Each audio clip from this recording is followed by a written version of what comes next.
Hello' নমস্কাৰ ক্ৰুপ্তাং এটা mini vlog লৈ আপোনালোকৰ মাজলৈ আহিছোঁ আৰু আপোনালোকক আজি এটা বিশেষ ভ্লগ দেখুৱাম। যোৱা বছৰো এই দিনটোত মই এটা ভ্লগ শ্বুট কৰিছিলোঁ আৰু আপোনালোকৰ মাজলৈ আগবঢ়াই দিছিলোঁ।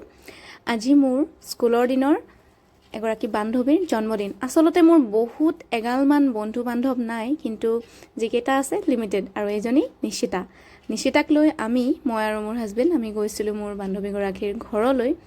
যিহেতু তাইৰ জন্মদিন আছিলে, ৰাতিৰ ভাত সাজ তেহেঁতৰ ঘৰতে আমি খাই আহিলোঁ। আৰু বাৰ্থডেলৈ গৈছিলোঁ হয়, কিন্তু বাৰ্থডে গাৰ্ল আৰু তাইৰ বিশেষজন ওলাই গৈছিলে এফালে, আৰু তেওঁলোকৰ মা দেউতা নামঘৰত তাইৰ জন্মদিন বুলি চাহ একাপ খুৱাইছিলে। যিহেতু ভাওনা আহি আছে নামঘৰত, তেওঁলোক নামঘৰত আছিলে, আমি বাহিৰতে ৰৈ আছোঁ। আৰু বাৰ্থডে গাৰ্লক আজি দেউতাকে ফোন এটা গিফ্ট কৰিছে, আৰু তাই সেইটো কিনিবলৈ গৈছিলে। সঁচাকৈ ভাল লাগে বাৰ্থডে দিনটো যদি স্পেচিয়েল হয় কাৰোবাৰ, দেখি ভাল লাগে।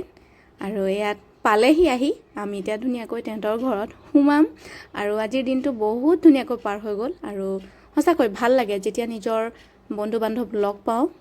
মোৰ অকণমান গাটো ঠিক নাই, একেবাৰে চৰ্দি কাহ, হাঁচিয়ে অৱস্থা বেয়া, কিন্তু তাইৰ জন্মদিন বুলি মই তাইৰ ঘৰলৈ গ'লোঁ। কাৰণ গা মন যিমান বেয়া হৈ থাকিলেও নিজৰ বন্ধু বান্ধৱ লগ পালে মনটো ভাল লাগি যায়। আৰু ৰাতিৰ সাঁজ আমি লগে ভাগে ৰান্ধিলোঁ আৰু খালোঁ, আৰু সঁচাকৈ ভাল লাগিলে। কংকনা, তোমাক আকৌ এবাৰ জন্মদিনৰ বহুত বেছি শুভেচ্ছা শুভকামনা জনাইছোঁ। এই গোটেই বছৰটো যাতে তোমাৰ ভালে ভালে পাৰ হয়, তাকে নেদেখাজনৰ ওচৰত প্ৰাৰ্থনা কৰিছোঁ। আৰু আকৌ তেনেকৈ আমি লগ পাই থাকিম মাজে মাজে। আচলতে লগ পাই থাকিলে বণ্ডিংবিলাক ষ্ট্ৰং হয়। যিহেতু ইমান বছৰৰ মূৰত আমি আকৌ এনেকৈ লগ পাবলৈ আৰম্ভ কৰিছোঁ। স্কুল বাদ দিয়াৰ পিছত আমি সাধাৰণতে লগেই পোৱা নগৈছিলে, কিন্তু এতিয়া আকৌ 2 বছৰমানৰ পৰা লগ পাইছোঁ, ভাল লাগিলে। আজিলৈ আহোঁ দিয়ক, bye bye, take care, love you all.